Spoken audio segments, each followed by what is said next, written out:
Do you think that there is a lot of potential for the charities, the voluntary organizations working in the social arena, a lot of which already work closely with government, but do you think that every one of them will necessarily have the ability to be as commercial as you were? You know, I mean, your line about, you know, our job is to make as much money as possible, which is true, because unless, you know, if you maximize that, then you can do more to actually help the cause. But there are some organizations which depend very heavily on government in providing a social service. It would seem that the desire of government is to reduce the amount of money going to a lot, if not all, of those causes. Yeah. And so therefore, how do those voluntary organizations providing a service that are dependent on government, maybe 90% of their funding, how do they make the turnaround to the new world of social entrepreneurs? Look, it's really difficult. I asked David Cameron a question. He came to the crossbench meeting and he talked for a bit. I asked him a question which was quite simple. The rate of cuts, the pace of cutting public services is faster than the rate of change possible in those services. Yeah.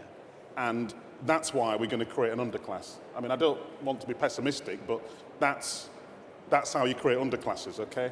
Now, in response to your question, 99% of Turning Point's income is achieved through contracts with health, local government and health bodies and DWP, okay? I'm not ashamed of that, that's what we do. And in fact, when ministers say we want to reduce the reliance on public money of voluntary sector organisations, I genuinely don't know what they mean. I can see how a voluntary organisation or a charity that no longer provides a service that's required, or they've just cut the budget, I can see why there might be, you know, that might happen. But if a charity or a social enterprise is providing a service under contract, which is needed, is providing good value and good outcomes, then it's in the same position as any private sector organisation. So why would you pick on them? Why would you say that, you know, there are lots of private sector organisations that are reliant on public contracts? What's the difference? There isn't any. So it doesn't make any sense to me. I would say that all organisations, not just charities, to be honest, all organisations have to renew their business models on a regular basis, whether it's 2, 3 years, 4 years, 5 years. What I've found, and I'm old enough to have lived through a number of recessions, is that all recessions present both threats and opportunities. And I would say that organisations that are rapidly losing their funding, usually as a result of not having contracts actually, but relying on grants, which is the first mistake, need to rapidly look at their business model and look at whether they are providing an appropriate service to the right clients and whether they can shift that business model, provide different service to different clients. But I think the premise of your question is odd. Okay, right. Do you think that the corporate sector is able to step up to the plate and fill a lot of the gaps that are going to be left? Because most companies that are, for example, that are selling their services into the NHS or providing services to the NHS would have CSR policies where they would actually try to dovetail those CSR policies to the service that they're providing. Yeah. Do you think that they do enough of that, or should they be working together much more with the voluntary sector? Because there are some companies that pay lip service to CSR, and you know, in order to give them a good public image, and others really get into the deep grain of it. Okay, I'm going to give you the shortest answer I'm going to give you: no. That's all. There is, look, the private sector, the for-profit sector, the real danger is that ultimately, if you're a private sector organisation, you make money. And J.K. Galbraith pointed out the business of business is business, right? And in order to do that, there are certain clients for which there is no market. There is no market. And funnily enough, those are the clients that end up costing the NHS and social care the most money. The people with complex needs. that you need to spend time with, identifying those needs. The people that live in the poorest areas that it's hard to get to, hard to engage with. The people who don't speak English or are unemployed, I mean, those are the people for which there is no market.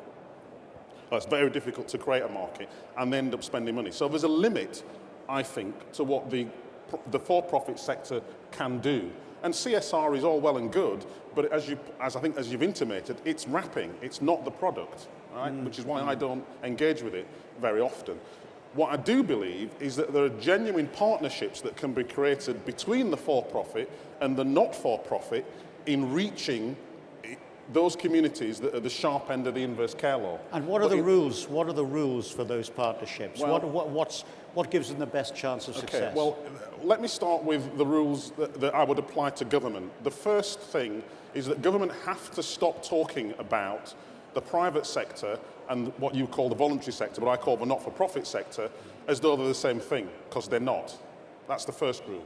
Secondly, the government has to define what it means by commissioning, because I rarely see commissioning, I see purchasing, which isn't the same thing, right? It has to define commissioning.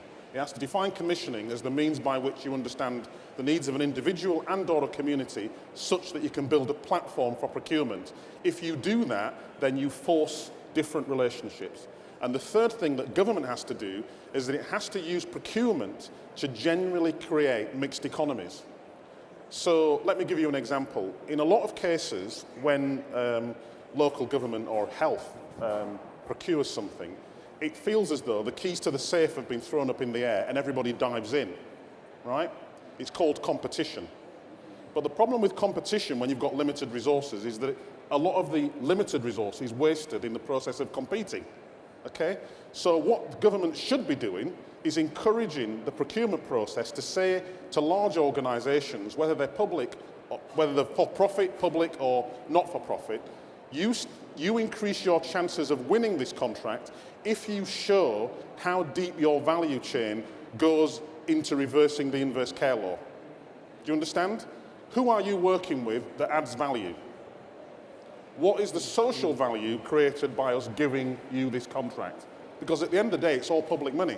But do you think that doesn't happen to a certain extent already? I know it doesn't happen. Not at all? I think I can point to you examples of where it has happened, but it is not the modus operandi of government. It's not the modus operandi of the NHS, and it's not the modus operandi that we all understand and apply. I mean, that's just not, it's self-evident in my view. We heard Lord Howe earlier this morning and various people yesterday talking about the consummate desire for change within the NHS to cut through bureaucracy and really get things sorted, to innovate, which is what this, these 2 days are all about. What do you think are the chances of them succeeding with that, given, to break through, if you like, what some people call the dead hand of the civil service, although the civil service appears to be changing, and getting people in there who really do want to drive forward rather than say no the whole time? Well, it's a Thursday, tomorrow's Friday, so I'm in a good mood. So if I'm in a bad mood, I'd usually respond by saying there's somewhere between no chance and no bleeding chance. But I'm not in that mood today. I actually think that, first of all, it's very important that we don't slag off. This is about change. It's not about having a go at the civil service or the dead hand of bureaucracy exists in the private sector, it exists in the not-for-profit sector, and it certainly exists in the public sector. So let's not have a pop at anyone. I think the problem is, and let me make an analogy here, change. Ministers, as politicians, often do this, and it's not their fault, it's partly the position we put them in. They think that if they announce change, that it can happen. The announcement makes the change, okay? But change is a bit like dropping something out of an aeroplane, okay? It falls at 120 meters per second because that's what gravity, that's the law of gravity, yeah? It falls at the same rate. If you've prepared a soft landing, it will fall at that rate and it'll be, hopefully, reasonably intact, right? That's the rate of change, normally. Now, you can make the rate of change much, much faster by attaching a rocket to the object. Unfortunately, when it lands, you're going to have smashed it to bits.